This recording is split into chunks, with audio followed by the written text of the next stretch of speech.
Police के mobile पे वो बाहर बात करा दें, वो नहीं करा पा रहे थे तो उनको निलंबित कर दिया गया। कैदी एम्बुलेंस से भाग गया। तो अगर वो बीमार था तो भागने की स्थिति में कैसे था? जिनको सुधारने के लिए भेजा जा रहा है और वहाँ पे ऐसा खेल चल रहा है। और जब वहाँ छापा मारे तो बहुत सारी चीज पकड़े गई थी। बीमार और रेफर करो, एम्बुलेंस से भाग जा रहा है। नमस्कार, मैं हूं कविता और मैं हूं उस समय छत्तीसगढ़ के सरगुजा के अंबिकापुर में हूं। अभी मैं कुछ दिनों पहले आपने एक खबर देखी होगी जिसमें जेल कर्मचारियों के ऊपर, अधिकारियों के ऊपर गंभीर आरोप लगे थे। आज हमारे साथ वो इंसान हैं जिनके नजर में ये मामला आया था और इन्होंने इसकी शिकायत कलेक्टर से की थी।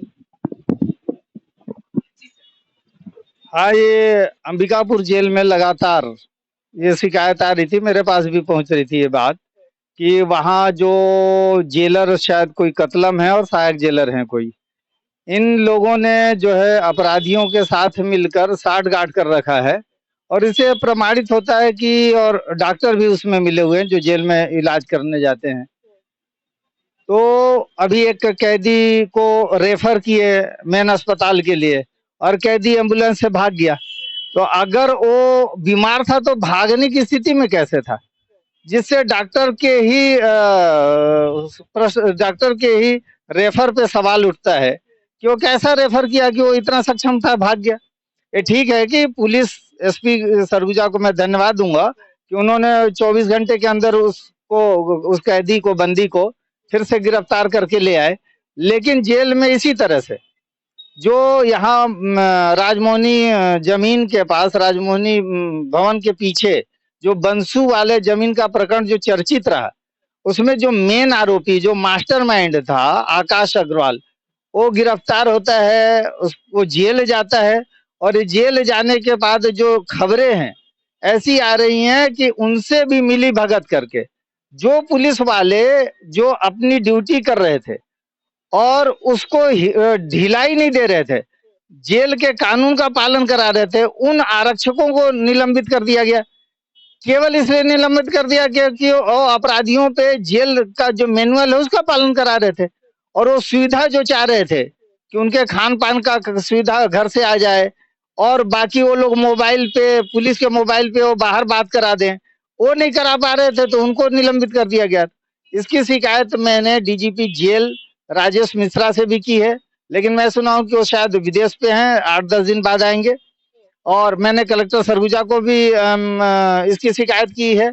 और मैं तो आप लोगों के भी माध्यम से और आप लोगों से भी निवेदन करूंगा कि आप लोग जेल की स्थिति पे थोड़ा सा नजर रखकर वहां रखें, क्योंकि जिनको सुधारने के लिए भेजा जा रहा है और वहां पे ऐसा खेल चल रहा है, बड़ा दुर्भाग्यजनक है और बहुत समाज के लिए घातक है। ऐसी परिस्थितियां एक जमाने में, आज से जब वो रोहित यादव साहब कलेक्टर थे और पी दयानंद एसडीएम थे, उस समय भी ऐसी स्थिति बनी थी।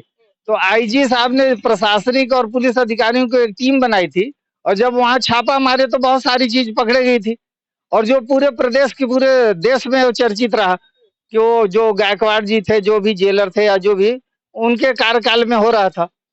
तो वही परिस्थिति आज भी बन रही है कि आज जेल की स्थिति चिंताजनक है, भयावह है और इस पे प्रशासनिक अधिकारियों और आप लोगों का भी रोल होना चाहिए कि जितना सामने लाएंगे तो शायद हम उम्मीद करते हैं कि कार्रवाई होगी और ऐसे भ्रष्टाचार और ऐसा जो जेल मैनुअल का भी वहां पालन हो, ऐसा हम चाहेंगे कि ऐसा पालन हो पाए।